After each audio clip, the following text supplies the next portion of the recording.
Desirable change, ठीक है, unwanted change, कोई भी ऐसा चेंज आ जाना आपके एनवायरमेंट में जो सूटेबल नहीं है, जो फेवरेबल नहीं है आपके लिए, ठीक है, जो अनडिजायरेबल है, तो उसको हम बोलते हैं एनवायरमेंटल पोल्यूशन। तो सिंपली इसकी डेफिनेशन, किसी भी चीज की डेफिनेशन को रट्टा नहीं लगाना, ठीक है, डेफिनेशन जैसे ही याद करनी है मैं ऐसे ही याद करवाऊंगी। तो सिंपली आप एनवायरमेंटल पोल्यूशन की डेफिनेशन को कैसे लिख सकेंगे अगर हम इसको प्रॉपर डिफाइन कर सके, एनी अनवांटेड, या जो भी वर्ड आपको अच्छा लगे, अनसूटेबल, अनडिजायरेबल, ठीक है, अनफेवरेबल चेंज इन द, अब एनवायरमेंट में है तो इसको थोड़ा सा हम एलैबोरेट कर लेंगे बिकॉज वी नो कि एनवायरमेंट का क्या मतलब है, in the physical, chemical and biological components of the environment. अच्छा, फिजिकल, केमिकल और बायोलॉजिकल कंपोनेंट्स मैंने लिखा है तो इसका क्या मतलब है? फिजिकल कंपोनेंट्स का मतलब है कि आपका एनवायरनमेंट की लुक चेंज हो गई है, वो जैसा दिखता था वैसा अब नहीं नजर आता, जैसे एयर पोल्यूशन है, स्मोक हो जाती है तो विजिबिलिटी आपकी इफेक्ट होती है। केमिकल कंपोनेंट्स का मतलब है आपके एनवायरनमेंट के जो कंपोनेंट्स है उनकी कॉम्पोजिशन में चेंज आ गया है, जैसे एयर की कॉम्पोजिशन में चेंज आ जाता है, सॉइल की। और बायोलॉजिकल का मतलब है जितने भी लिविंग कंपोनेंट्स है एनवायरनमेंट पे उन पे इम्पैक्ट आ रहा है, उन पे अनडिजायरेबल चेंज आ गया, ठीक है। This is environmental pollution. ये मैंने आपको जनरल सा बता दिया। इस सेक्शन में हम 3 मेजर टॉपिक्स पढ़ने वाले हैं। एयर पोल्यूशन, सेकंड पे हम पढ़ेंगे वाटर पोल्यूशन, और थर्ड पे हम पढ़ेंगे soil pollution. Soil based pollution भी इसको बोलते हैं, या सॉइल पोल्यूशन, ठीक है। और फिर फोर्थ एक माइनर सा टॉपिक है नॉइज पोल्यूशन। अभी तक 2 दफा पूछा गया है, इस पे सिर्फ 5 मार्क्स का notes, noise pollution, but that's it. यहाँ से क्वेश्चन आता है मेजर, ठीक है। 20 मार्क्स के भी आते हैं, 40 मार्क्स के भी आते हैं, 10 मार्क्स का नोट्स भी आता है, तो ये 3 बहुत इंपॉर्टेंट है। फर्दर एयर पोल्यूशन में हम स्मोक पढ़ेंगे, एसिड रेन पढ़ेंगे, ओजोन डिप्लेशन पढ़ेंगे, ये तीनों एयर पोल्यूशन में आ जाती है। वाटर पोल्यूशन में हम यूट्रोफिकेशन पढ़ेंगे, बहुत ही छोटे छोटे से और इंटरेस्टिंग से ये टॉपिक है। और सॉइल पोल्यूशन में हम फिर वो सब कुछ देख लेंगे, जैसे जिसमें डिफॉरेस्टेशन है या डिजर्टिफिकेशन है, ठीक है। और इसमें आपका वाटर लॉगिंग आ जाता है, सेलिनिटी आ जाता है, ठीक है। इसके अलावा जो आपकी वेस्ट आ जाता है सॉइल में, जो हम उससे जो सॉइल पोल्यूशन होती है वो सब हम पढ़ने लगे हैं, ठीक है। अच्छा, थोड़ा स्लो, मैं स्लो थोड़ा मामून थोड़ा तेज इसलिए हूँ क्योंकि मैं आपको सिलेबस ही बता रही हूँ, अभी पढ़ा नहीं रही, ठीक है। तो ये बहुत जरूरी होता है बच्चों को ये क्लियर करना। जब तक आपको अपना सिलेबस याद नहीं होगा ना, आप सब्जेक्ट को प्रिपेयर नहीं कर सकते। सो ये आपका सिलेबस है, मैंने आपको एक पूरा स्केच दे दिया है कि आपने ये पढ़ना है। अब देखिए चीजें क्लियर हो गई है ना, तो ये बहुत इजी लगेगा आपको। तो we will start from here, हम एयर पोल्यूशन से स्टार्ट करने वाले हैं, ठीक है। अच्छा जी, अभी हम, ये आपका पूरा सेक्शन है जिसे हम पढ़ना है, हम पढ़ेंगे, और ये आपका इस सेक्शन का सिलेबस है, बहुत ही शॉर्ट सा, और ये बड़े ही शॉर्ट शॉर्ट से टॉपिक्स हैं। हम लोग सबसे पहले पढ़ेंगे वाटर वाला, रिपीट कर दें, वाटर पोल्यूशन है ना, जिसमें आपका जो वाटर की क्वालिटी है वो उसमें खराब होगी या उस पे इम्पैक्ट्स आएंगे, और उसमें एक छोटा सा टॉपिक है यूट्रॉफिकेशन। लेकिन तब तक हम अपनी क्लास कंटिन्यू करते हैं। एयर पोल्यूशन भी सेम वही है। अब आप लोगों को कॉन्सेप्ट समझ आ गया पोल्यूशन का। तो एयर पोल्यूशन में हम सिंपल अनडिजायरेबल चेंज किस में आ जाएगा? एयर में। तो आप आराम से इसकी डेफिनेशन, सबसे पहले आप इसकी डेफिनेशन लिखेंगे, आप ऐसे लिख लेंगे, the release of pollutants. Pollutants क्या होता है ये भी मैं अभी आपको एक्सप्लेन करती हूँ। इनटू द एयर, ठीक है। अगर एयर में पोल्यूटेंट्स आपके रिलीज हो जाएं, जैसे फॉर एग्जांपल सच एज, वो कौन से पोल्यूटेंट्स हो सकते हैं? वो सॉलिड पार्टिकल्स भी हो सकते हैं, वो लिक्विड ड्रॉपलेट्स भी हो सकते हैं, एंड हार्मफुल गैसेस, वो हार्मफुल गैसेस भी हो सकती हैं, ठीक है, which are not healthy or which are harmful for the environment, for the humans, for the planets. तो it's up to you, आपने अपनी डेफिनेशन को comprehensive करना है, कॉन्सेप्ट उसमें मेन देना है, अपनी मर्जी के लफ्ज इस्तेमाल करें और जिस तरह से आपको समझ आती है डेफिनेशन को बनाएं और लिखें। आपको कॉन्सेप्ट का पता होना चाहिए, ठीक है। क्लियर है? अच्छा, किसी भी पोल्यूशन को हम पढ़ेंगे ना, ये जितने भी 3 पोल्यूशन हैं, इसके टॉपिक्स हैं, तो हम 3-4 एंगल से इनको देखेंगे। ये टॉपिक को प्रिपेयर करने से पहले आपको ये भी पता होना चाहिए कि हमें एक्चुअली इसमें पढ़ना क्या है। आप इसके सोर्सेज देखेंगे कि कहाँ से ये पोल्यूशन हो रही है, पोल्यूटेंट्स कहाँ से आ रहे हैं, ठीक है। आप उसका इम्पैक्ट देखेंगे, पोल्यूशन के हम पे क्या इम्पैक्ट्स आ रहे हैं, और फिर आप उसका सोल्यूशन देखेंगे, रेमेडीज क्या है, स्ट्रेटजीज क्या है, सोल्यूशन क्या है, ठीक है। और साथ साथ हम अपना एनालिसिस करेंगे। Got it?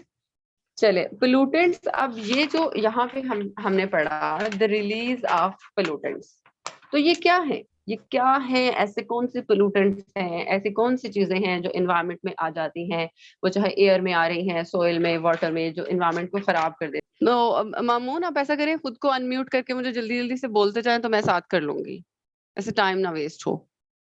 अगर आप खुद को अनम्यूट कर सके, पॉसिबल है तो।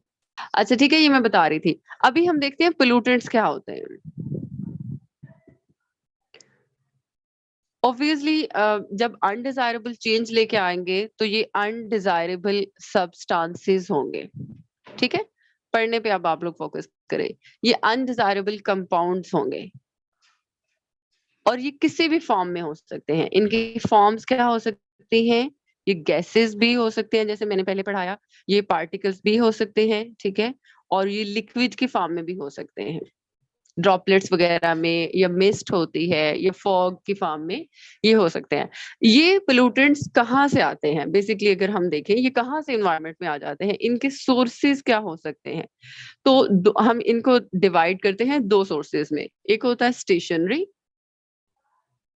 और सेकंड वन होते हैं मोबाइल। आप लिख लें इनको, मोबाइल सोर्सेज या मोबाइल रिसोर्सेज, जो मूवेबल होते हैं। जो स्टेशनरी सोर्सेज होते हैं बच्चों, उनको हम बोलते हैं पॉइंट सोर्सेज। पॉइंट सोर्सेज मतलब जो फिक्स सोर्सेज होते हैं, जो एक एक जगह से एमिशन हो रही होती है, ये रिलीज ऑफ पोल्यूटेंट्स हो सकता है। इसमें क्या आप एग्जांपल्स दे सकते हैं? जैसे इंडस्ट्रीज हैं, ठीक है। जैसे आपके बर्निंग फील्ड्स हैं, जहाँ पे आग वगैरह लगा देते हैं, फार्मल फील्ड्स को बर्न कर रहे होते हैं आफ्टर हार्वेस्टिंग। जैसे आपकी स्टोरेज पाइल्स हैं या वेस्ट पाइल्स हैं। जैसे आपकी माइंस हैं, जहाँ पे माइनिंग का काम चल रहा होता है, तो वहां से बहुत सारे पोल्यूटेंट्स रिलीज होते हैं और वो इन्वायरमेंट में चले जाते हैं। अगर हम मोबाइल रिसोर्सेज की बात करें तो ये नॉन पॉइंट सोर्सेज होते हैं, ये मूवेबल होते हैं। फॉर एग्जाम्पल ऑटोमोबाइल्स, जैसे शिप्स, और जैसे इसमें आप लिख सकते हैं डस्ट, रोड डस्ट लिख सकते हैं आप, ठीक है। तो ये मूवेबल सोर्सेज होते हैं। इनमें डिफरेंस पूछ लिया जाता है 1-2 मार्क्स का क्वेश्चन के स्टार्ट में, तो ये आपको पता होना चाहिए विद एग्जांपल्स। अच्छा, ये तो हो गए हमारे पोल्यूटेंट्स और इनके सोर्सेज। अब थोड़ा सा पोल्यूटेंट्स को मैं थोड़ा सा और डिटेल में डिस्कस करूंगी। एक तो ये इसकी सोर्सेज के अकॉर्डिंग टाइप होती है, एक टाइप ये भी अक्सर पूछी जाती है होती है इनके कि ये प्राइमरी पोल्यूटेंट्स हैं या सेकेंडरी पोल्यूटेंट्स है, कंपोजिशन के अकॉर्डिंग। जो प्राइमरी पोल्यूटेंट्स होते हैं, एक प्राइमरी होते हैं और एक सेकेंडरी होते हैं, ठीक है। इस तरह से आप इनको लिख सकते हैं।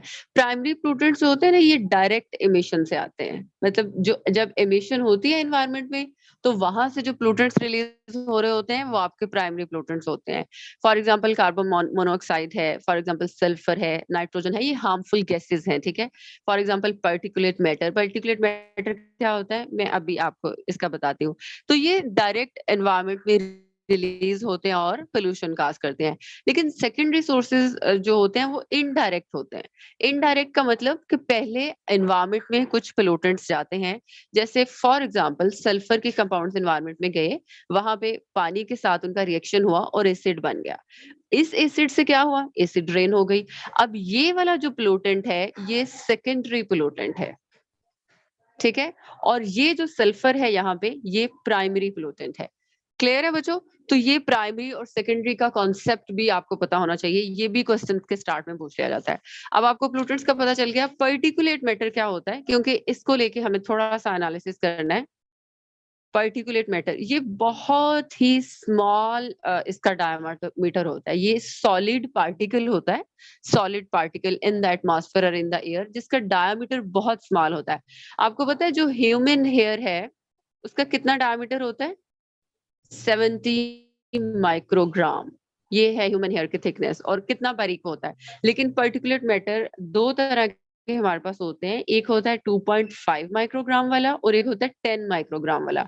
अब आप खुद से अंदाजा लगाएं कि अगर ये आपकी एयर में चला जाता है तो इसको हम इनहेल करेंगे, जाहिर है हम सांस ले रहे होते हैं, तो फिर आप खुद देख सकते हैं कि किस तरह से अस्थमा हो सकता है, एलर्जिक रिएक्शन हो सकते हैं, लंग्स कैंसर हो सकते हैं, ठीक है, या आपकी ब्रोंकाइज में जा सकता है और ये सब। So this is very harmful, very dangerous pollutant, ठीक है। इसको एमसीक्यूज में पूछा जा सकता है। या तो आपको बहुत ज्यादा शोर तो नहीं आ रहा बैकग्राउंड से? No ma'am. चलें ठीक है, गुड, क्योंकि यहाँ पे काफी ज्यादा शोर है, दैट्स व्हाई। अच्छा, ये तो हो गया पार्टिकुलेट मैटर। अब अगर हम थोड़ा सा पोल्यूटेंट्स का और करंट एनालिसिस करें, प्रॉपर इसके इम्पैक्ट्स और सॉल्यूशंस पे जाने से पहले और सोर्सेज से पहले, हम we will see situation at hand. ये वाले जो एनालिसिस है ना आपके, ये अब बनाएंगे आपके पेपर को दूसरों से डिफरेंट, ठीक है। सब लोग लिखेंगे एयर पोल्यूशन की डेफिनेशन, सब लोग लिखेंगे काजेस, सभी उसके इम्पैक्ट्स और सोल्यूशन लिखेंगे। बट जब आप इसका एनालिसिस करेंगे तो आपके पेपर में फैक्ट्स एंड फिगर्स हो, उसका पूरा एनालिसिस हो, ठीक है।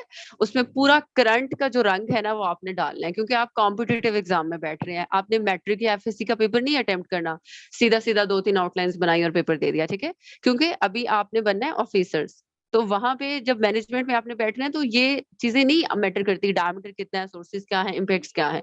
मैटर क्या करेंगी, अभी क्या हालात हैं। अच्छा, अब ये है, उसका एनालिसिस कर लिया तो किस तरह से हम इस चल सकते हैं। तो ये छोटा छोटा आप थोड़ा थोड़ा अपना एनालिसिस अगर देंगे हर आउटलाइन में, अपने हर पैराग्राफ में, तो इससे बड़ा इम्पैक्ट पड़ेगा। अच्छा, according to world health organisation, इन ये क्या करते हैं कि एयर क्वालिटी इंडेक्स सेट करते हैं। एयर क्वालिटी इंडेक्स, ये क्या इंडेक्स क्या होता है, इसमें इन्होंने ना एक यार्ड स्टिक, एक स्केल सेट किया है 0 to 500।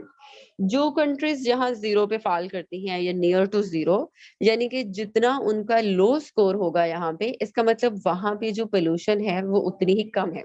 और यहाँ पे जिन जो फॉल करेंगी इधर को, तो इसका मतलब वो उनका स्कोर बहुत हाई है on air quality index, but वहां पे जो पोल्यूशन का लेवल है दैट इज वेरी हाई, ठीक है। ये वर्ड क्वालिटी। अब इस सब की बेस क्या होती है, इस यार्ड स्टिक की वो बेस क्या बनाते हैं, 6 पोल्यूटेंट्स को वो सिलेक्ट करते हैं। उन 6 पोल्यूटेंट्स को बोलते हैं क्राइटेरिया पोल्यूटेंट्स, क्योंकि यही उनका क्राइटेरिया होता है, ठीक है। क्राइटेरिया पोल्यूटेंट्स का भी पूछ लिया जाता है। क्राइटेरिया पोल्यूटेंट्स होते हैं, उनकी बेस पे ये आपको दे देते हैं कि आपकी कंट्री के क्या हालात है। अब वो कौन से क्राइटेरिया पोल्यूटेंट्स है, फर्स्ट वन पार्टिकुलेट मैटर है, फिर ऑक्सीजन है, फिर सॉरी ये ऑक्सीजन नहीं, ये ओजोन है, O3। अच्छा, एक तो ओजोन लेयर है ना हमारे एटमॉस्फेयर में जो हमें प्रोटेक्ट करती है, ये वो वाली ओजोन लेयर नहीं है। अभी मैं आपको पढ़ाऊंगी स्मोक में, ये इसको बोलते हैं बैड ओजोन। ये लोअर एटमॉस्फेयर में होती है और ये स्मोक का एक दूसरा नाम है। ये हार्मफुल पोल्यूटेंट है, इससे एयर क्वालिटी खराब होती है। सल्फर, मतलब सल्फर के कंपाउंड्स है, सिंपल आप सॉक्स लिख दें, नॉक्स बोलते हैं इनको, लेड है और कार्बन मोनोक्साइड है। ये 6 पोल्यूटेंट्स है। इनमें से कुछ की कंपोजिशन सेफ स्टैंडर्ड दिए हुए हैं जो कि WHO ने ही सेट किए हैं। अगर हम इनकी सेफ लिमिट देखें, ये पूरे एनालिसिस की बेस पे एयर क्वालिटी इंडेक्स सेट होता है, ठीक है। अगर हम इनकी सेफ लिमिट देखें अकॉर्डिंग टू WHO, कि अगर आपकी एयर में इनकी इतनी इतनी अमाउंट है तो ये एक्सपोजर सेव है। अगर इससे एक्सीड कर रहा है तो फिर ये आपके लिए एयर जो है वो बेनिफिशियल या हेल्दी नहीं है। और उसी से हम देख लेते हैं कि हमारी कंट्री में या इस रीजन में कितने पोल्यूटेंट्स है। जैसे पार्टिकुलेट मैटर है 10 माइक्रोग्राम पर मीटर क्यूब, ये यूनिट्स हैं, ठीक है। ये अगर इतना है 10 के करीब तो सेफ है। ओजोन के लिए है 20, अच्छा सॉरी, ओजोन के लिए है 100। यहाँ पे 2.5 के लिए 10 माइक्रोग्राम है। अगर हम 10 की बात करें तो उसके लिए 20 माइक्रोग्राम पर मीटर क्यूब है। PM 10 की अगर हम बात करें तो, अच्छा ये ओजोन के लिए है 100। सल्फर, अगर हम सॉक्स की बात करें इसमें तो उसमें है 20, अगेन 20 माइक्रोग्राम। नाइट्रोजन के लिए 40 है। और लेड और कार्बन मोनोऑक्साइड की मेंशन नहीं है इस रिपोर्ट में। तो ये आप अगर इसमें से आपको 2-3 भी याद हो जाए ना, सिर्फ पर्टिकुलेट मैटर की आप याद कर दें, that is more than enough. अगर आप 1-2 भी लिख देंगे और फिर इस तरह से इसका एनालिसिस देंगे, that is more than enough, क्योंकि इतने फैक्ट्स एंड फिगर्स आपको याद नहीं होने वाले।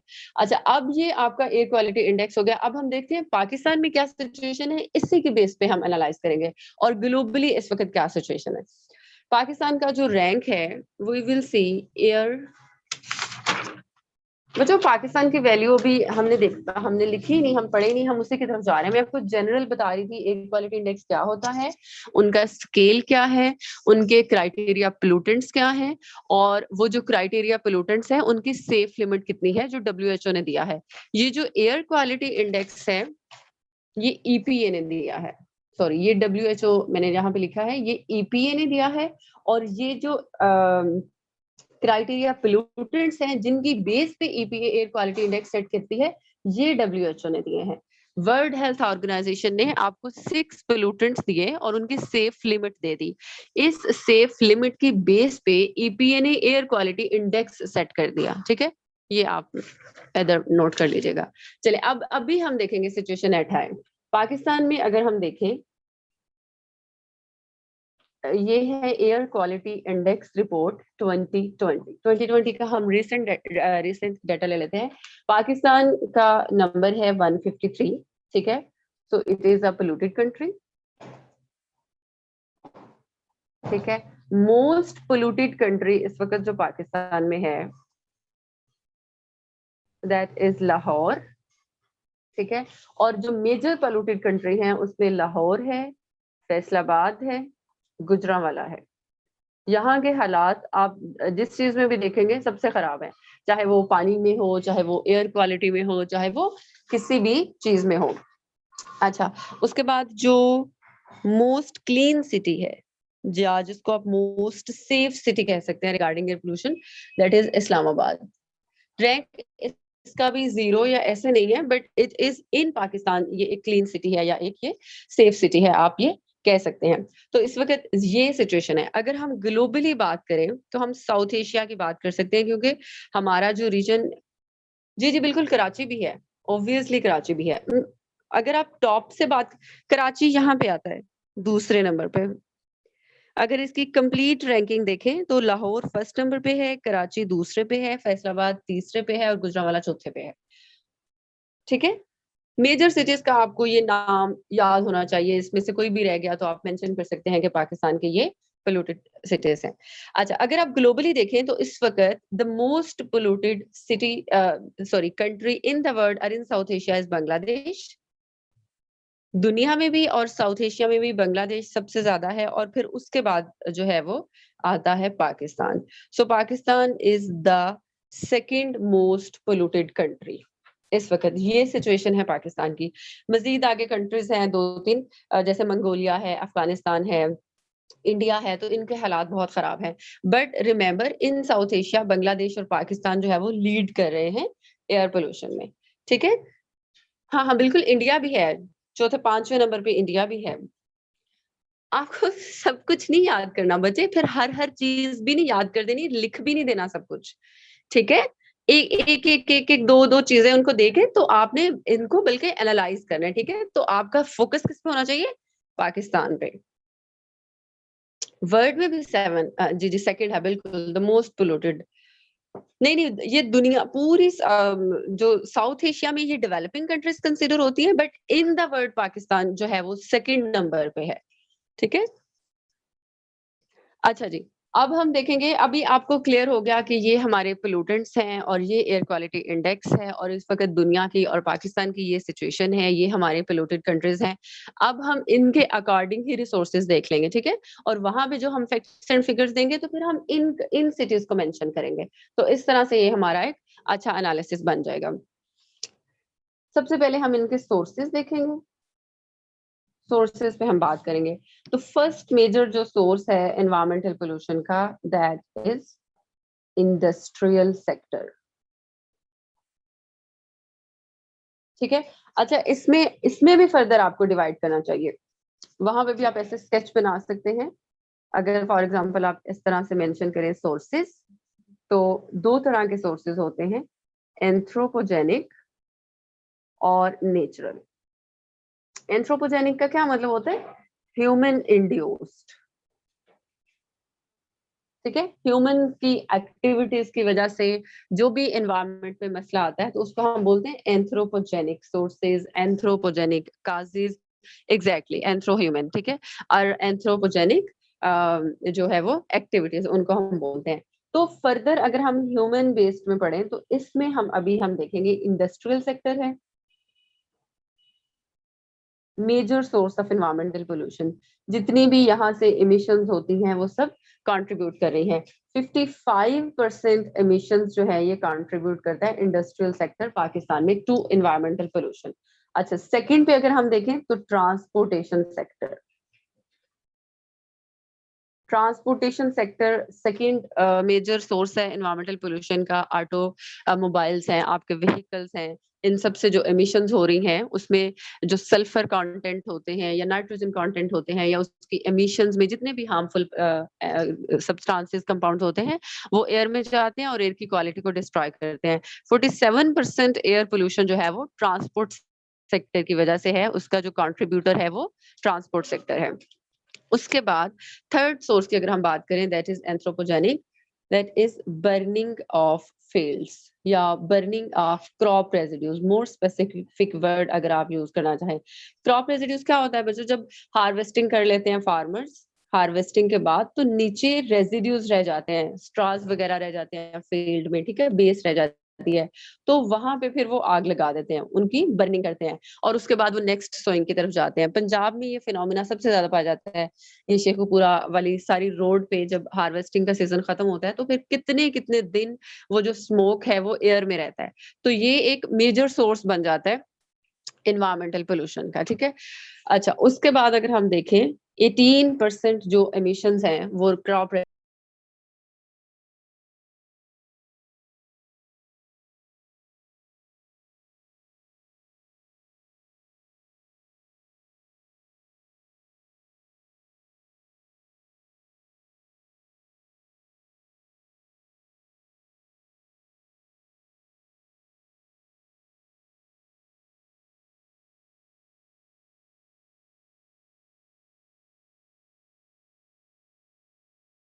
वो होती है मैम आपकी आवाज। जी जी। हाँ ठीक है, आ रही है। वो आप म्यूट हो गई थी। अच्छा अच्छा, नेक्स्ट है ये जो पाकिस्तान में भट्टे लगते हैं ना, ईंटें वगैरह, ये भी पंजाब में बहुत ज्यादा है। चिमनीज जिनको बोलते हैं, ठीक है, ब्रिक किल्स जिनको बोलते हैं। पंजाब में अगर अलोन देखा जाए तो 11,000 चिमनीज हैं, ठीक है, 11,000 भट्टे हैं पंजाब में। तो अब आप खुद अंदाजा लगाएं कि यहाँ से जितनी एमिशन हो रही है वो कितना ज्यादा कंट्रीब्यूट कर रही होगी इन्वायरमेंटल पोल्यूशन में। तो ये एक सोर्स है। हम इन सब के सोल्यूशन देखेंगे कि अब हम इन सब चीजों को खत्म तो नहीं कर सकते ना, ऑब्वियसली जिंदा तो रहना है।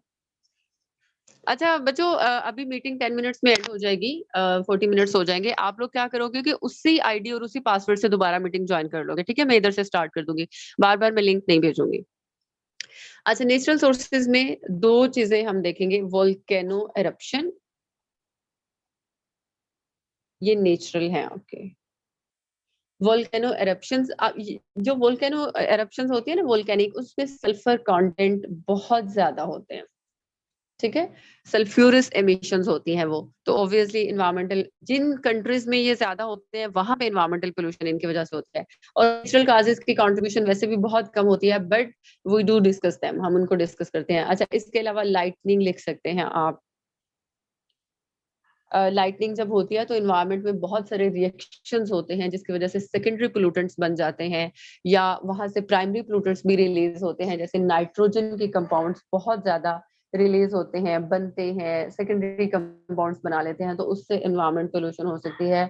और थर्ड में अगर आपके नेचुरल डिजास्टर्स आए, जैसे साइक्लोन्स हैं, आपके स्टॉर्म्स आ गए, आंधी आ गई, तो उससे डस्ट बहुत ज्यादा हो जाती है, तो वो भी इन्वायरमेंटल पोल्यूशन का एक काज बनती है। ओवरऑल अगर हम देखें तो 26% जो एनवायरमेंटल पोल्यूशन है वो नेचुरल काजेस से होती है, उसके कंट्रीब्यूट ये नेचुरल काजेस बन सकती है, ठीक है। तो ये आपके सोर्सेस थे, साथ ही आपने एनालिसिस करके फैक्ट्स एंड फिगर्स उनको प्रोवाइड कर देने हैं। अब अगर हम इसके इम्पैक्ट्स की बात करें, अच्छा इम्पैक्ट्स और सोल्यूशन बच्चों मैं आपको स्मोक के साथ करवाती हूँ, क्योंकि अब जब एयर पोल्यूशन जब हम पढ़ रहे हैं तो फिर हम स्पेसिफिक फिनोमिना अब पढ़ेंगे। वही सारी सोर्सेज, इम्पैक्ट्स और काजेज और सोल्यूशन आपके स्मोक के होंगे, एसिड रेन के होंगे, और वही जनरल, आपको जनरल एयर पोल्यूशन का टॉपिक आ जाए 10 मार्क्स का या 20 मार्क्स का, या स्मोक का पूछ लिया जाए, एसिड रेन का, ऑब्वियसली उसमें कुछ चीजें वेरी करेंगी, वो मैं आपको अभी बताती हूँ कैसे। स्मोक का इंट्रोडक्शन अलग होगा, डिफरेंस उसका अलग होगा, कॉम्पोजिशन, बट वहां भी यही सोर्सेज हैं, क्योंकि स्मोक क्या है, पोल्यूशन की एक फॉर्म है, और उसके पोल्यूटेंट्स क्या हैं, यही सल्फर और नाइट्रोजन। तो सल्फर और नाइट्रोजन कहाँ से आ रहे हैं, यहीं से, ये नेचुरल काजेज हो जाएंगे उसकी। और एंथ्रोपोजेनिक में यही ब्रिक किल्स लिखेंगे, बर्निंग ऑफ रेजिड्यूज लिखेंगे, ऑटोमोबाइल्स या ट्रांसपोर्टेशन सेक्टर है, और इंडस्ट्रियल सेक्टर है, ठीक है। तो अब मैं बाकी चीजों को फिर उसी के साथ पढ़ाती हूँ, इधर भी हम वही इम्पैक्ट्स लिखे, वहां भी सोर्सेज। तो अभी हम स्मोक से स्टार्ट कर लेते हैं।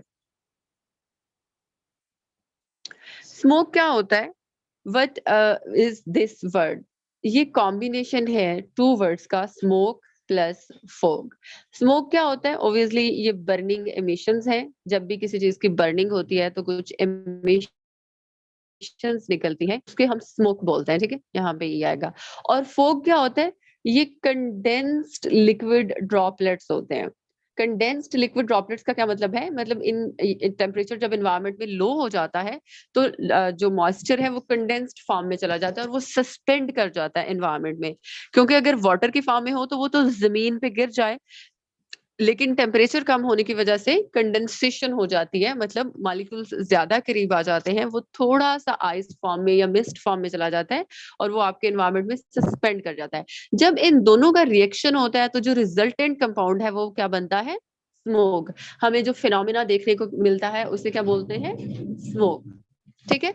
अच्छा, फर्स्ट टाइम इसकी थोड़ी सी हिस्ट्री में आपको बताऊंगी, बैकग्राउंड बड़ा इंटरेस्टिंग सा है। अर्ली 1900 में एक साइंटिस्ट थे, डॉक्टर हेनरे, उन्होंने फर्स्ट टाइम एक पेपर लिखा था, स्मोक एंड फोग। और उन्होंने तब इस पेपर में मेंशन किया था कि क्या दुनिया के हालात चल रहे हैं, एनवायरनमेंट कैसे खराब हो रहा है, और स्मोक एक फिनोमिना है जिसको लोग फेस करेंगे, या जो हो रहा है लेकिन अभी हमें वो नजर नहीं आ रहा, उस पर हमें काम नहीं हो रहा। तो फर्स्ट टाइम उन्होंने ये वर्ड यूज किया था अपने पेपर में, और उन्होंने इस पे बात की थी। उसके बाद क्या हुआ, मिड 1900 में, ऑलमोस्ट 1950s में, एक एक फिनोमिना देखने को मिला दुनिया को, यूरोप में जो हुआ, इन लंदन, ब्रिटेन में, कुछ दिन के लिए ना, ऑलमोस्ट 5 to 6 days के लिए, पूरा जो लंदन है वो कवर हो गया स्मोक से। एट दैट टाइम लोगों को ये नहीं पता था ये क्या है, ठीक है। एनवायरनमेंट चेंज हो गया, उसकी लुक चली गई इतनी ज्यादा, वो उसको वो फॉग बोलते थे या स्मोक बोलते थे, दे डिड नॉट नो कि ये एक्चुअली है क्या, लेकिन दे वर फेसिंग स्मोक। जब इस और इसका रिजल्ट क्या हुआ, हुआ क्या उस वक्त, आपको पता है यूरोप में या नॉर्दर्न एरियाज में बहुत ज्यादा टेम्परेचर जो है वो लो हो जाता है। असल में तब जो टेम्परेचर था वहां का वो बहुत ज्यादा लो था। लोगों ने क्या किया, एक्सेसिव बर्निंग की, हीटिंग चाहिए थी ना लोगों को, बहुत ज्यादा जब बर्निंग हुई तो उससे सिवियर एयर पोल्यूशन हो गई। सिवियर एयर पोल्यूशन का क्या मतलब है, क्या हो गया उससे, स्मोक। और इसकी वजह से थाउजेंड्स ऑफ डेथ्स हुई वहां पे, 18,000 के करीब लोगों की डेथ हो गई वहां पे। लेकिन बट उन्हें नहीं पता था ये क्या है। जब इस पे रिसर्च स्टार्ट हुई तो इसका कनेक्शन उन्होंने मिलाया स्मोक से। जब स्मोक पे रिसर्च स्टार्ट हुई तो उन्हें पता चला कि अच्छा ये एयर पोल्यूशन की एक फॉर्म है। और फर्दर जब उस पर रिसर्च हुई डॉक्टर्स ने और साइंटिस्ट ने, तो उन्हें पता चला इसकी जो मेजर काजेज हैं वो पोल्यूटेंट्स हैं, सल्फर और नाइट्रोजन के। और वो कहाँ से आ रहे हैं, वो इंडस्ट्रीज से आ रहे हैं, वो ट्रांसपोर्ट से आ रहे हैं। उन दिनों जब हम हिस्ट्री ऑफ एनवायरमेंटल थॉट्स पढ़ेंगे, जो एनवायरमेंटल मूवमेंट है वो पीक पे थी। उस वक्त लोगों को ये रियलाइज हो रहा था कि हमारा एनवायरमेंट खराब हो रहा है और उसकी रीजंस क्या है, ठीक है। तो बिजनेस पे बहुत ज्यादा प्रोटेस्ट हुए, इकोनॉमीज पे। फिर लोग सस्टेनेबल डेवलपमेंट की तरफ आए कि आप लोग इकोनॉमीज अपनी रन कर रहे हैं, इंडस्ट्रीज लगा रहे हैं, तो एनवायरमेंट का हो गया है बेड़ा गर्क। अब ऐसे प्रोग्रेस करनी है, ऐसे डेवलपमेंट करनी है कि आपका एनवायरमेंट भी खराब ना हो और आप लोगों की डेवलपमेंट भी हो। तब सस्टेनेबल डेवलपमेंट का कॉन्सेप्ट इंट्रोड्यूस हुआ और पूरी एनवायरमेंटल जो मूवमेंट है वो चली। और अब नाउ तो अब एनवायरमेंट पे आपको पता है कितना ज्यादा काम हो रहा है, ठीक है। ये स्मोक की एक छोटी सी हिस्ट्री थी। अब अगर हम इसकी फॉर्मेशन देखें, ये बनती कैसे है। फॉर्मेशन ये एक्स्ट्रा नॉलेज होता है जो आपने एग्जामिनर को इम्प्रेस करने के लिए थोड़ा सा अपने पेपर में पुट करना होता है अगर आपके पास टाइम हो तो। अच्छा, फॉर्मेशन क्या होती है, फॉर्मेशन कैसे बनती है? दो तरह से स्मोक बनती है एनवायरनमेंट में, एक है सल्फोरस स्मोक और एक है फोटोकेमिकल स्मोक। ठीक है, सल्फोरस स्मोक अभी जो हमने पढ़ी लंदन स्मोक, वो बेसिकली सल्फोरस ही थी, इस तरह से आप इसको याद कर सकते हैं। ये क्या होती है, इसमें सल्फर कंटेंट बहुत ज्यादा होता है, मतलब जब सल्फर पोल्यूटेंट जब एनवायरनमेंट में बहुत ज्यादा हो जाए तो उससे सल्फोरस, जैसे नाम से जाहिर है। लेकिन यहाँ पे क्या है, नाइट्रोजन कंपाउंड अगर बहुत ज्यादा आपके एनवायरनमेंट में रिलीज हो तो उससे फोटोकेमिकल स्मोक होती है। फोटोकेमिकल हमने इसलिए लिखा क्योंकि यहाँ पे एक रिएक्शन होगा जो मैं आपको अभी पढ़ाती हूँ। अच्छा, इसको विंटर स्मोक भी बोलते हैं क्योंकि ये सर्दियों में ऑब्जर्व की गई। इसको लंदन स्मोक भी बोलते हैं क्योंकि सबसे पहले इसको लंदन में ऑब्जर्व किया गया। और इसको सल्फोरस स्मोक इसलिए बोलते हैं क्योंकि इसमें जो पोल्यूटेंट है मेजर वो सल्फर होता है। इसको हम समर स्मोक बोलते हैं क्योंकि ये सनी डेज में ऑब्जर्व की जाती है जब सनलाइट हो। और सबसे पहले इसको लॉस एंजलिस में ऑब्जर्व किया गया, इसलिए इसको लॉस एंजलिस स्मोक भी बोलते हैं। अब इसके सोर्सेज अगर हम देखेंगे, जैसा कि पहले भी मैंने ऊपर लिखा, ये सल्फर इसमें ज्यादा होता है तो ऑब्वियसली जितने भी सल्फर एमिटिंग रिसोर्सेज हो सकते हैं वो इसमें हो सकेंगे। उसमें क्या है, वोल्केनो। सिर्फ मैं आपको डिफरेंशिएट करने के लिए दोबारा लिख ली हूँ, वरना रिसोर्सेज हम पढ़ चुके हैं। वोल्केनो, यहाँ से सल्फर की इमिशन होती है। फॉसिल फ्यूल, जब आप बर्न करते हैं यहाँ से सल्फर की इमिशन होती है। आपकी फैक्ट्रीज जब चलती हैं तो यहाँ से पावर प्लांट्स आपके हो गए, यहाँ से सल्फर की एमिशन होती है। ठीक है, अगर हम इसके सोर्सेज की बात करें तो यहाँ पे क्या होता है, इन्वायरमेंट में जब नाइट्रोजन का पोल्यूटेंट आता है, बच्चों जस्ट मैं ये बता रही थी बच्चों कि जब उन इतनी ज्यादा डेथ्स हुई तो ऑब्वियसली फिर जब कोई इस तरह से इशू आता है किसी कंट्री में, इमरजेंसी की सिचुएशन होती है, इसको एक नेचुरल डिजास्टर कंसीडर किया जाता है। तो जब उन्हें इसकी कॉज पता चली कि तो उन्हें पता चला कि ये स्मोक थी। ठीक है, ये कोई धुंध नहीं थी इन्वायरमेंट में, ये एक स्मोक है जिसको हमने फेस किया है सबने, और इसकी रीजन ये है। जब उन्होंने ये फिर फर्दर रिसर्चेस हुई कि स्मोक क्या है, कहाँ से आ गई, तो उन्हें पता चला कि कुछ ऐसे पोल्यूटेंट्स रिलीज होते हैं एनवायरनमेंट में जिससे स्मोक बन जाती है। ठीक है, कुछ ऐसे रिएक्शंस होते हैं वो जो अभी हम पढ़ रहे हैं। फर्दर उन पोल्यूटेंट्स का ताल्लुक किससे निकला, इंडस्ट्रीज से, ट्रांसपोर्ट सेक्टर से। ठीक है, तो उन्हें पता चला कि ह्यूमंस खुद ही अपने एनवायरनमेंट को डिस्ट्रॉय कर रहे हैं। तो उस वक्त रियलाइजेशन का पीरियड था, अवेयरनेस का पीरियड था। उस वक्त बहुत ज्यादा साइंटिस्ट इस पे काम कर रहे थे, रिसर्चेस हो रही थी, अवेयरनेस हो रही थी, एनवायरमेंटल मूवमेंट चल रही थी दुनिया में 1950s में, 40s में, 60s में। ये पीक पीरियड है जहाँ पे एनवायरमेंट पे बहुत ज्यादा काम हुआ, एनवायरमेंटल मूवमेंट्स चली, और फिर कुछ इंटरनेशनल ऑर्गेनाइजेशंस भी हुई। ठीक है, जब लोगों ने ये रियलाइज किया कि हमारा एनवायरमेंट बहुत ज्यादा खराब होता जा रहा है और उसके हम पे ही इम्पेक्ट्स आ रहे हैं। ठीक है, तो तब सस्टेनेबल डेवलपमेंट का कॉन्सेप्ट इंट्रोड्यूस हुआ। ये सारी चीजें हम हिस्ट्री ऑफ एनवायरमेंटल थॉट्स में पढ़ेंगे।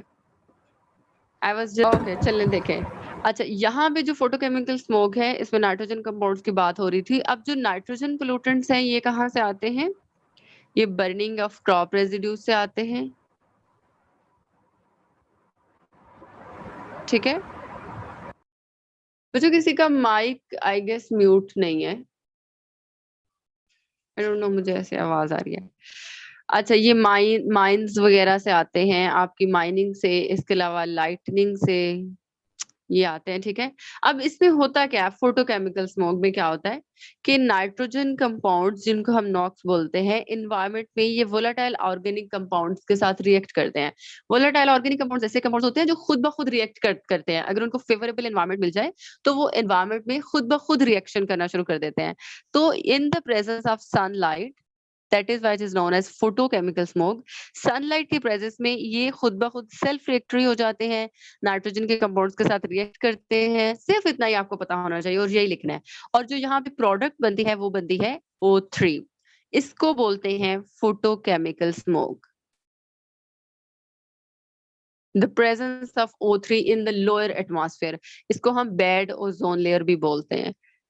लोअर एटमॉस्फेयर में ना एक पूरी लेयर सी बन जाती है ओजोन की, लेकिन ये हमारे लिए डेंजरस है। यहाँ पे ये यूवी रेस को बिल्कुल नहीं बचाता हम तक आने से, बल्कि ये हमारे लिए यहाँ पे बहुत डेंजरस है, हमें ये यहाँ पे नहीं चाहिए। ठीक है, अच्छा, ये तो हो गई फॉर्मेशन ऑफ स्मोक। अब अगर हम सोर्सेज की बात करें वो हम पढ़ चुके हैं डिटेल में, हम लोग जाएंगे इसके इम्पैक्ट्स पे।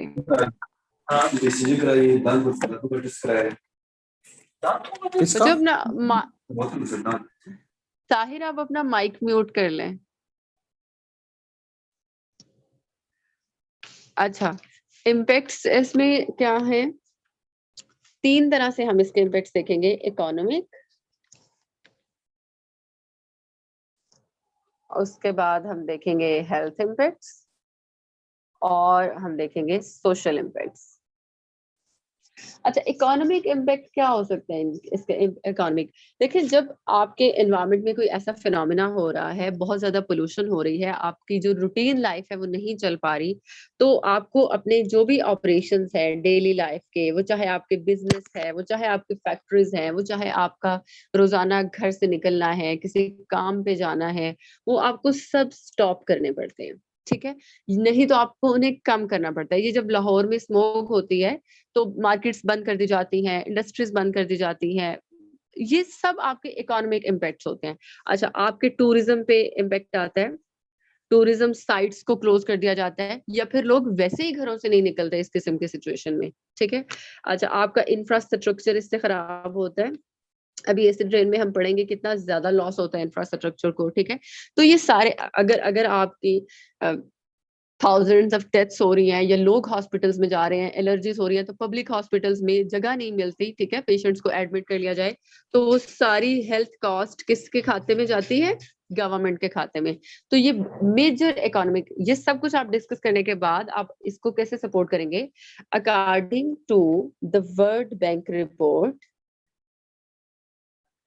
पाकिस्तान में जो एनुअली इकोनॉमिक कास्ट पड़ती है एयर पोल्यूशन की, दैट इज 5.88% ऑफ जीडीपी।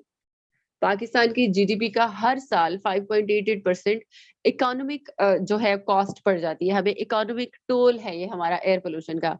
हमारा एजुकेशन का या हेल्थ का बजट इतना नहीं है, लेकिन हमारे इस पे इम्पैक्ट्स बहुत ज्यादा आ रहे हैं। ठीक है, अच्छा, ये कितना बनता है पाकिस्तान की जीडीपी का? ये बनता है 19 बिलियन यूएस डॉलर। आप यहीं से अंदाजा लगा लें कि कितने सिवियर इम्पैक्ट्स आ सकते हैं। अगर हम ओवरऑल वर्ल्ड की बात करें या ग्लोबली इस चीज की बात करें, तो हर साल annually almost 7.7% of world GDP जो है वो इकोनॉमिक टोल है। 7.2% ये इकोनॉमिक टोल है पूरी दुनिया का अगर हम एनुअली, और ये 7.2% कितना बनता है? 5.1 ट्रिलियन ऑफ ग्लोबल जीडीपी। तो जस्ट इमेजिन कि आप कितना पे कर रहे हैं इसका। तो बेहतर नहीं आप अपनी इकोनॉमीज को रन करें विद सस्टेनेबल सॉल्यूशंस, ठीक है, सो दैट आपका एनवायरनमेंट भी डिस्ट्रॉय ना हो और आपकी प्रोग्रेस ना हो। इस पे भी हम बहुत लंबी चौड़ी बात करेंगे, एज दिस इज ये हमारा एक टॉपिक है। अगर हम हेल्थ इम्पैक्ट्स की बात करें तो हेल्थ इम्पैक्ट्स में सबसे पहले तो ऑब्वियसली डिजीजेस आपकी आ जाती हैं। ठीक है, जैसे उसमें एस्थमा है, लंग्स कैंसर हो सकता है, ठीक है, एलर्जीज हो सकती हैं, निमोनिया हो जाता है, ब्रीदिंग इश्यूज बहुत होते हैं। तो ये सारी, इवन स्किन डिजीजेस होती हैं आपके स्मोक से बहुत ज्यादा, स्किन पे पैचेस बन जाते हैं, आई इरिटेशन होती है। तो ये सारे हेल्थ इम्पैक्ट्स हैं।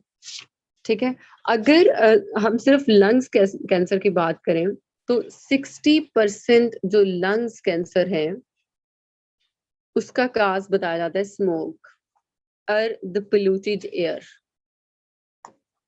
ये इतना सिवियर फिनोमिना है। ठीक है, क्योंकि जो आपके कुछ पोल्यूटेंट्स होते हैं ना, या जो सॉलिड पार्टिकल्स होते हैं, तो वो लंग्स में जाके स्टोन्स बना देते हैं, फिर वहां पे कैंसर हो जाए, स्टोन्स बन जाए या जो भी बन जाए, बहरहाल आपके जो लंग्स हैं वो तबाह हो जाते हैं।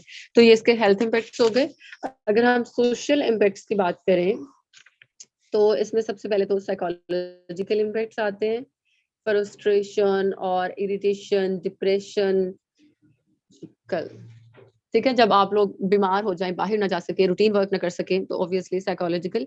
इसके अलावा विजिबिलिटी जब इफेक्ट होती है ना आपकी स्मोक से, सबसे ज्यादा आपकी विजिबिलिटी, तो उससे क्या होता है?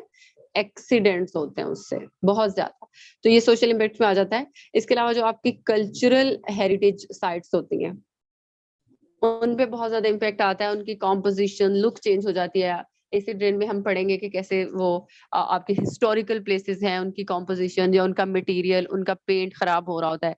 ये आपको चाहे एयर पोल्यूशन का टॉपिक आए या आप स्पेसिफिकली किसी भी रेफरेंस से लिखें, ठीक है।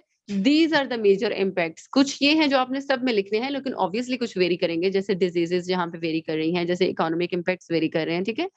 कि इस पे बहुत ज्यादा इम्पैक्ट आते हैं, तो इस तरह से आपके सोशल इम्पैक्ट्स भी आते हैं एयर पोल्यूशन के, ठीक है। तो ये बहुत छोटी छोटी सी बातें हैं जो अगर आप लिखेंगे तो इससे काफी डिफरेंस आ जाएगा। ये आपके इम्पैक्ट्स हो गए। अच्छा, अभी हम नेक्स्ट आएंगे सोल्यूशन की तरफ।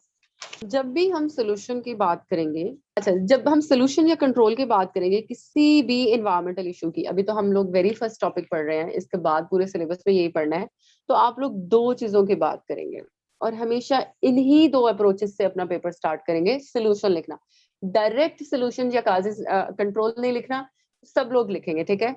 दो तरह से हम किसी भी एनवायरमेंटल इशू को टैकल कर सकते हैं या किसी भी मसले को। एक होता है मिटिगेशन और एक होता है अडेप्टेशन। मिटिगेशन का मतलब होता है कि आप किसी चीज की काज को खत्म कर रहे हैं सो दैट प्रॉब्लम ही ना हो, ठीक है। जब आप काज को खत्म कर देंगी तो जो प्रॉब्लम है वो एग्जिस्ट ही नहीं करेगी, ऐसा ही है ना। मतलब आप उसकी रीजन को टारगेट करते हैं। तो मिटिगेशन में हम ऐसा सोल्यूशन, ऐसा कंट्रोल पढ़ेंगे जिससे हम ये कोशिश करेंगे कि एनवायरनमेंट में पोल्यूटेंट्स ही ना जाए, सो दैट एयर पोल्यूशन ही ना हो। लेकिन अडेप्टेशन में आप उसके इम्पैक्ट्स को टारगेट करते हैं। फॉर एग्जाम्पल पोल्यूशन हो गई अब और उस पे आपका कोई कंट्रोल नहीं है, ठीक है। आउट ऑफ कंट्रोल जब कोई भी फिनोमेना हो जाता है जिसको हम, जरूरी नहीं आउट ऑफ कंट्रोल हो जाए, हम उसको टैकल ही नहीं कर सकते। हम कैसे अपना फ्यूल चेंज कर लें, कहाँ से टेक्नोलॉजीज लेके आए, हमारे पास नहीं है इतना बजट या हमारी मजबूरी है, हमें अपनी इंडस्ट्रीज चलानी है, ट्रांसपोर्ट के बगैर गुजारा नहीं, फ्रिज रेफ्रिजरेटर एयर कंडीशनर के बगैर नहीं गुजारा। तो फिर हम कोशिश करेंगे कि जो इम्पैक्ट्स हैं उन्हें मिनिमाइज कर लें, रेजिलियंस ले जाएं। हम ऐसी टेक्नोलॉजीज या ऐसा सोल्यूशन इंट्रोड्यूस करवाएं जिससे हम खुद को अडेप्ट कर लें उस सिचुएशन में, ठीक है। हम खुद उसके आदी बन जाए या हम पे इम्पैक्ट्स कम आए। इन दो चीजों को लिख के बेस बना के और इसके अकॉर्डिंग आपने सोल्यूशन या कंट्रोल को डिस्कस करना है। मिटिगेशन में फॉर एग्जांपल सबसे पहले हम ट्रांसपोर्टेशन इंडस्ट्रियल सेक्टर को हम देख लेंगे। जब भी आप किसी चीज के सोल्यूशन की बात करेंगे तो जो उसके सोर्स, आप अपने फ्यूल को चेंज कर लें, ठीक है। फॉर एग्जांपल अब लो सल्फर कंटेंट फ्यूल ले आए, ताकि जब उससे एमिशन हो ना तो एटलीस्ट उसमें सल्फर ना हो, ठीक है, एटलीस्ट उसमें नाइट्रोजन ना हो एमिशंस में, सो दैट आपकी एयर पोल्यूशन ना हो। आप क्या करें, क्लीनिंग ऑफ फ्यूल कर लें, ठीक है। फ्यूल को बर्न करने से पहले जैसे कोल की वॉशिंग होती है, वॉशिंग ऑफ कोल, ठीक है, उसकी ग्राइंडिंग हो सकती है, ठीक है। अच्छा, आप क्या कर सकते हैं फर्दर, जो है अल्टरनेटिव टेक्नोलॉजीज का यूज कर सकते हैं। ऐसी टेक्नोलॉजीज जो आपके फ्यूल को बेटर बेटर बना दें, ठीक है।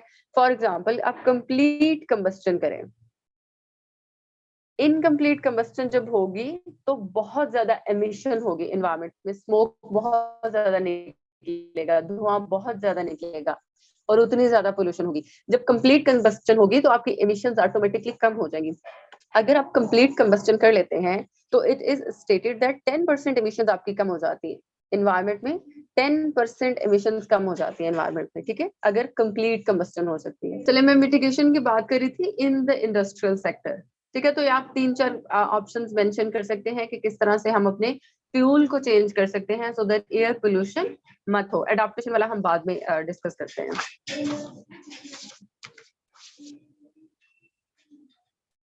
अच्छा, सेकंड हमने कौन सा सेक्टर पढ़ा था?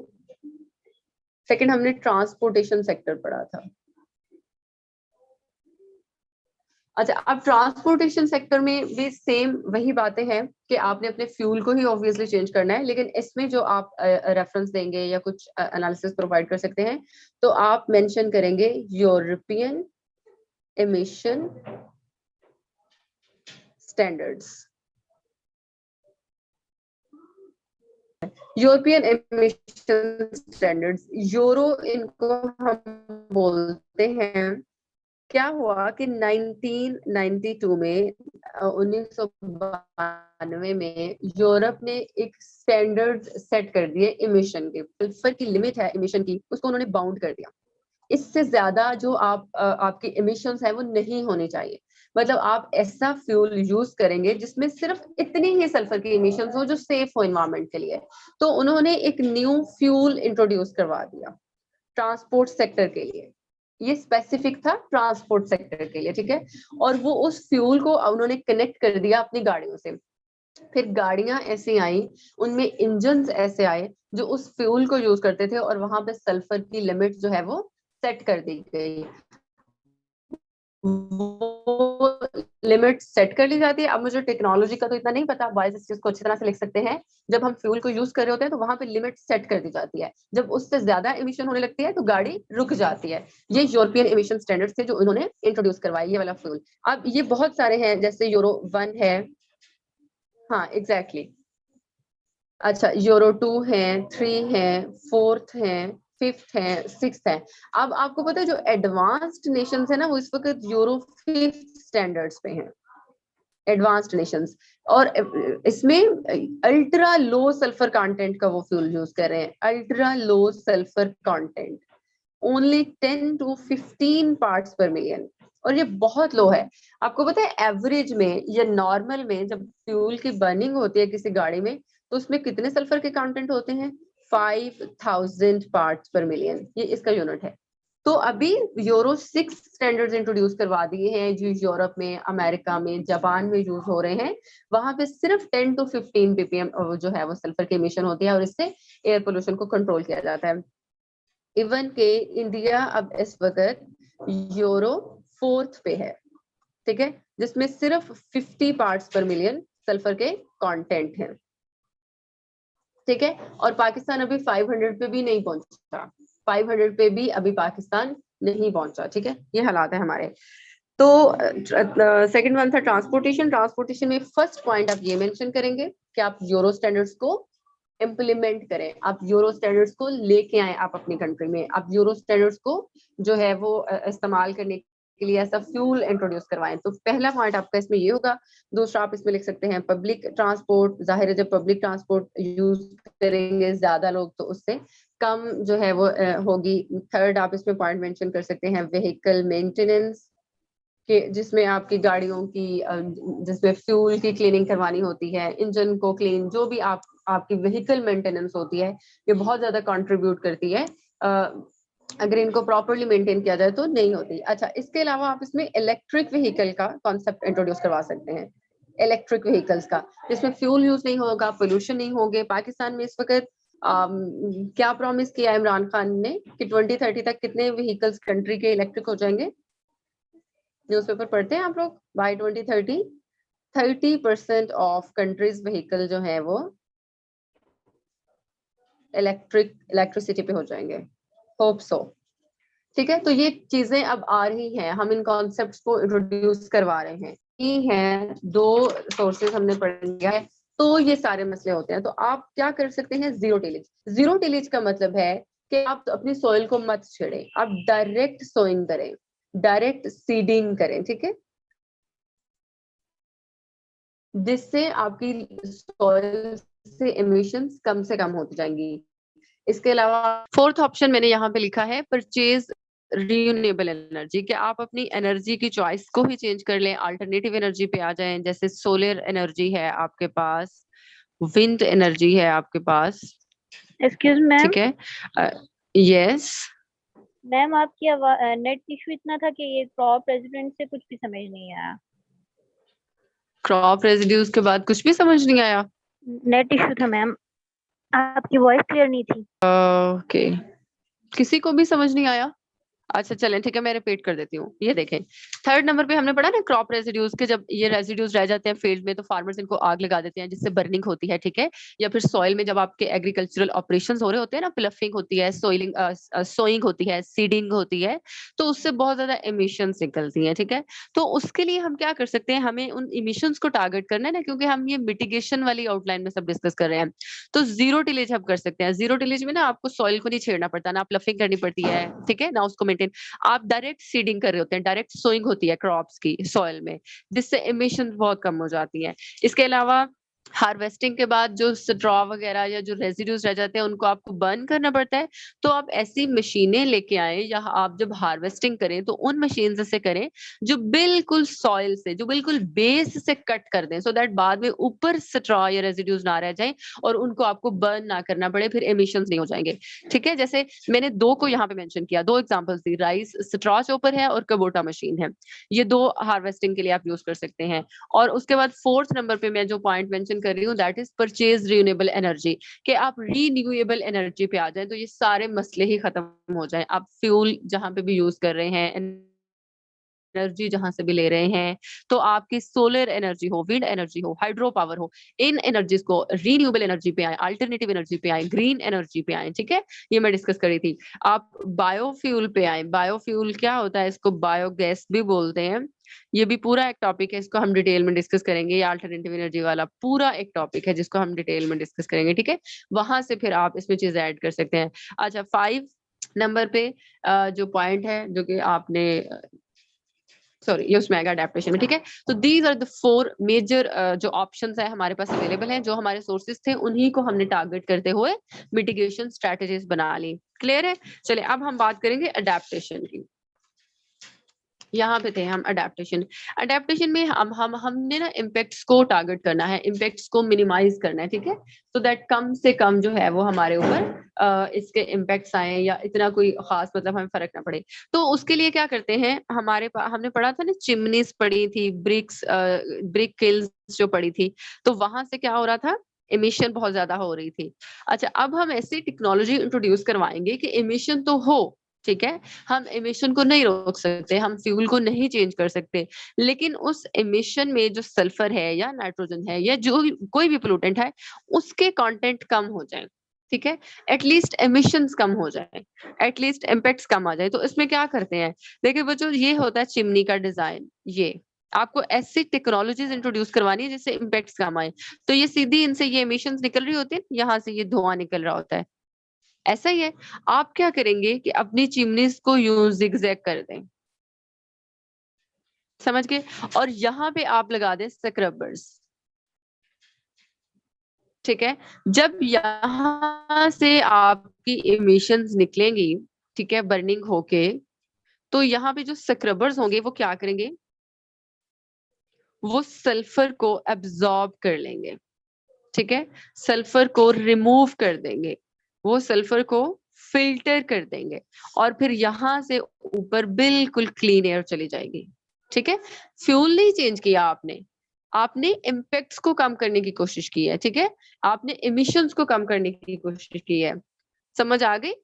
ये एक बड़ी अच्छी एग्जांपल आप दे सकते हैं, और फिर इसको पंजाब से आप कनेक्ट कर सकते हैं कि इतनी चिमनीज हैं, अगर हम इस टेक्नोलॉजी पे आ जाएं तो हम कितनी ज्यादा जो पोल्यूशन है वो कंट्रोल कर सकते हैं पंजाब में, ठीक है। हम स्मोक पे कैसे काबू पा सकते हैं, क्योंकि पंजाब में ही सबसे ज्यादा स्मोक वाला फिनोमेना है। अच्छा, अभी हम ना थोड़ा सा इसका बस एनालिसिस कर रहे हैं, क्योंकि ये टॉपिक्स हमारा हो गया कवर, और उसके बाद हम फिर खत्म करते हैं आज के लिए।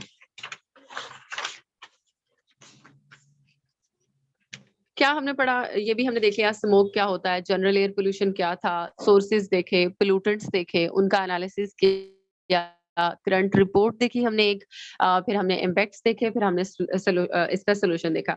अभी हम थोड़ा सा पाकिस्तान का एनालिसिस करते हैं। पहले हमने वो सोर्सेज और इम्पैक्ट्स के अकॉर्डिंग किया, मोटे पॉइंट्स, वो आपका मसला नहीं है। आपने जब जाना है एडमिनिस्ट्रेशन में या ब्यूरोक्रेसी में, तो ये आपका मसला नहीं है, पोल्यूटेंट्स कहाँ से आ रहे हैं, इम्पैक्ट्स कितने हो रहे हैं, अमाउंट कितनी है, क्वालिटी कितनी है, तो ये एनालिसिस आपको जरूर देना है हर टॉपिक में, ठीक है। ये मैं आपको करवाया करूंगी। पाकिस्तान के पास जो इंस्टीट्यूशनल फ्रेमवर्क है, इस वक्त जो इस चीज पे काम कर रहा है उसमें हमारे पास एक मिनिस्ट्री है, मिनिस्ट्री ऑफ क्लाइमेट चेंज। उसमें हमारे पास पंजाब ईपीए है, पंजाब एनवायरमेंट प्रोटेक्शन एजेंसी। तो इन इंस्टीट्यूशंस में हमें ऐसी पॉलिसीज इंट्रोड्यूस करवानी है जो इसको चेक एंड बैलेंस करें, ठीक है, जो एनवायरमेंट पे या एयर पोल्यूशन पे चेक्स लगाए, ठीक है। तो ये आप इंस्टीट्यूशनल फ्रेमवर्क में मेंशन करेंगे। इसके अलावा हमारे पास है Punjab clean air action plan. आप इसकी इम्प्लीमेंटेशन पे बात करेंगे। एक्ट का होना एक बड़ी बात नहीं होती, ठीक है, आपको इसे इम्प्लीमेंट करवाना है। इम्प्लीमेंटेशन जब होगी तो ही आप उसको कंट्रोल कर सकेंगे। अच्छा, इसके बाद नेक्स्ट पॉइंट आप लिखेंगे अपने एनालिसिस में, import of low sulphur fuel या डीजल। आपको पता है इस वक्त पाकिस्तान में जो फ्यूल इंपोर्ट किया जा रहा है वो है आ रहा है कुवैत से ज्यादा, और उसमें जो कंटेंट है सल्फर के वो 2000 ppm है।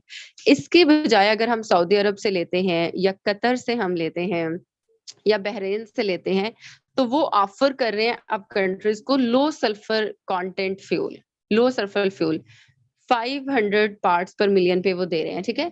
तो हमें क्या करना है, इंपोर्ट को चेंज करना है, ठीक है। अगर हम कुवैत की बजाय यहाँ से इन कंट्रीज के साथ डील कर लें या एग्रीमेंट्स कर लें तो हम एयर पोल्यूशन को बहुत ज्यादा कर सकते हैं। अच्छा, इसके अलावा अडेप्टेशन लेवल पे हम क्या कर रहे हैं, हमारे पास एक प्रोजेक्ट है 10 बिलियन ट्री प्लांटेशन प्रोजेक्ट। इसको 10 बिलियन ट्री सुनामी प्रोजेक्ट भी बोलते हैं। ये बहुत फेमस लार्जेस्ट प्रोजेक्ट है पाकिस्तान में जो कि इमरान खान ने इंट्रोड्यूस करवाया। आपको हर जगह ये लिखना है, ठीक है। ये बहुत सक्सेसफुल रहा है ये वाली कैंपेन, और इससे भी बहुत ज्यादा हम इन्वायरमेंटल पोल्यूशन को या ओवरऑल हम इन्वायरमेंट को जो है वो टैकल कर सकते हैं। अच्छा, इसके अलावा आप एक और पॉइंट लिख सकते हैं, 5th वन। अभी हमारे पास पाकिस्तान में बहुत सारे कोल पावर प्लांट्स है ना, लेकिन 2 मेजर कोल पावर प्लांट्स हैं पाकिस्तान में इस वक्त। उसमें एक आता है हाल में, ठीक है, और एक है पोर्ट कासम पे। तो ये साहिवाल वाला जो कोल पावर प्लांट है, यहाँ से 1300 मेगावाट एनर्जी जो है वो बन रही है। 1320 समथिंग है, ऑलमोस्ट आप लिख सकते हैं, और यहाँ से भी ऑलमोस्ट 1320। अगर इनको कंबाइन करें तो हम 2600 मेगावाट एनर्जी ले रहे हैं इससे। तो हम इनको रिप्लेस क्यों नहीं कर लेते हाइड्रो पावर से? जब मैं आपको ये वाला टॉपिक पढ़ाऊंगी ना, हाइड्रो पावर वाला, सोलर पावर वाला, तो यहाँ पे हम इनकी कैपेसिटीज पढ़ेंगे कि पाकिस्तान में अभी कितनी कैपेसिटी है कि वो हाइड्रो पावर से जो है वो जनरेट कर सके सोलर से। तो इन दोनों पावर प्लांट्स की कंबाइन कैपेसिटी से कहीं ज्यादा पाकिस्तान पे कैपेसिटी है पाकिस्तान के पास कि वो हाइड्रो पावर से अपने पावर प्लांट्स जो है वो रन करे या सोलर पावर से, ठीक है। ये आप यहाँ पे बड़ा अच्छा एनालिसिस दे सकते हैं।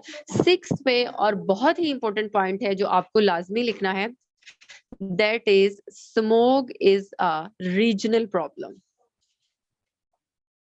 ये आप अकेले इसको हल नहीं कर सकते। आपको पता है this is Pakistan and this is India. अब यहाँ पे बॉर्डर पे क्या है, पंजाब, उस तरफ भी पंजाब है ना, यहाँ पे इंडियन पंजाब है, यहाँ पे पाकिस्तान पंजाब है। और पाकिस्तान में लाहौर में सबसे ज्यादा जो है वो स्मोक को ऑब्जर्व किया जाता है। इसको बोलते हैं लाहौर स्मोक। अभी ये बहुत फेमस फिनोमेना हो गया पाकिस्तान का, और पाकिस्तान इसका सारे का सारा जो ब्लेम है वो इंडिया पे डालता है कि इंडियन पंजाब से जो फार्मर्स हैं उनकी वजह से, क्योंकि स्मोक को नहीं पता कि ये बॉर्डर है दरमियान में, ऐसा ही है ना, उसे नहीं पता ये पाकिस्तान है या इंडिया है। तो ये इंडिया और पाकिस्तान का मसला है दोनों का, ये ऐसे सॉल्व नहीं हो सकता। इसके लिए आपको बायलैटरल एग्रीमेंट्स करने पड़ेंगे, और सिर्फ एग्रीमेंट्स नहीं करने पड़ेंगे, आपको एक कंबाइंड सोल्यूशन निकालना पड़ेगा इसका, ठीक है। टेक्नोलॉजीज आपको एक्सचेंज करनी पड़ेंगी, आपको फंड्स देने पड़ेंगे एक दूसरे को, ठीक है। ऑर्गेनाइजेशंस को बीच में लेके आना पड़ेगा, ठीक है। आपको साइंटिस्ट को मिलके काम करना पड़ेगा, उनकी कॉपरेशन चाहिए, यहाँ पे जो एनालिस्ट हैं उनकी कॉपरेशन चाहिए। सो इसमें बहुत अच्छा पॉइंट आप देख सकते हैं। सो ये वाला पॉइंट आपको जरूर मेंशन करना है, पोल्यूशन में भी अगर आ जाए तो भी, स्मोक में अगर आ जाए तो भी। ये आपका था कंप्लीट एनालिसिस। अभी लाइट का बहुत इशू है, इंटरनेट का इशू है, ये वाला आपकी स्क्रीन का इशू है, तो मैं इसको कंटिन्यू नहीं कर रही, अदरवाइज 10 बजे तक हमने पढ़ना था, तो नेक्स्ट टॉपिक भी हम पढ़ सकते थे, ठीक है। ये आपका कंप्लीट एयर पोल्यूशन और उसमें स्मोक हो गया। कल हम एसिड रेन पढ़ लेंगे इंशाल्लाह, ओजोन डिप्लेशन और यूट्रोफिकेशन वगैरह पढ़ लेंगे। बच्चों कैसा लेक्चर था, आप लोगों को समझ आ गई, कॉन्सेप्ट्स आपके क्लियर हैं, पूरा एक स्केच आपको क्लियर है ना कि आपको क्या चीजें डिस्कस करनी है, किस किस तरह से डिस्कस करनी है, आपकी अप्रोच क्या होनी चाहिए, ठीक है। Is everything clear to you?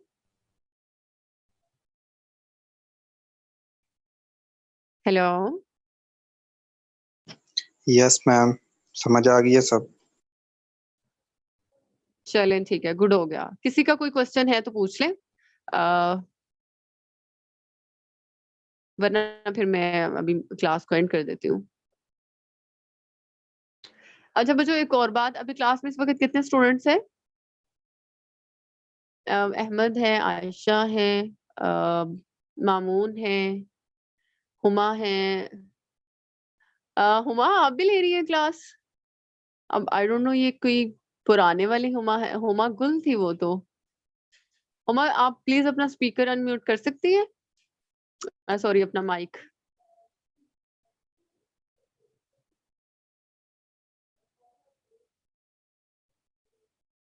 हाँ yes ma'am, from first batch.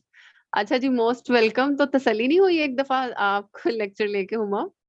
अच्छा, ये लेक्चर मिसिंग था आपका, ठीक है, मोस्ट वेलकम। मैंने इसीलिए आप लोगों को नया ग्रुप नहीं बनाया, बिकॉज आई वांट कि जो मेरे स्टूडेंट्स हैं वो मुझसे अटैच रहें जब तक वो पेपर ना दे लें, ठीक है। नेक्स्ट बैच भी जो आएगा तो इसी ग्रुप में वो शामिल होगा। आपकी कोई क्लास रह जाए, कोई आपका लेक्चर मिस हो जाए, आपको कुछ कोई नोट्स चाहिए, तो आप आराम से आए, क्लास अटेंड करें, अपनी कोई क्यूरीज है वो मुझसे डिस्कस कर लें। कभी भी मुझे कोई क्वेश्चन अटेम्प्ट करके चेक करवाना चाहे, यू आर मोस्ट वेलकम। और जब मैं मॉक एक पेपर रखूंगी आप लोगों का, तो वो भी फिर सारे स्टूडेंट्स दे सकेंगे, ठीक है। सो आई वांट कि मेरे स्टूडेंट्स मुझसे अटैच रहें। इट्स नॉट अबाउट मनी और मटेरियलिस्टिक थिंग्स। एक चीज भी होती है जो आपको देनी होती है लोगों को, बीइंग अ टीचर, ये मेरा यकीन है। चलिए ठीक है जी बच्चों, good luck to all of you. Ma'am एक मैंने कहा था क्वेश्चन जिन लोगों मैम। ने फीस सबमिट करवा दिया वो मुझे जी जी पूछे, जल्दी जल्दी से पूछो, मीटिंग एंड होने वाली है। अच्छा मैम, आपने जिस तरह बताया था एक स्टेशनरी सोर्सेज का और मोबाइल सोर्सेज का ना, लाइक कार्स उसमें वगैरह आ जाती हैं जितनी भी मोबाइल सोर्सेज में, स्टेशनरी का आपने बताया था, इंडस्ट्री वगैरह ये वो।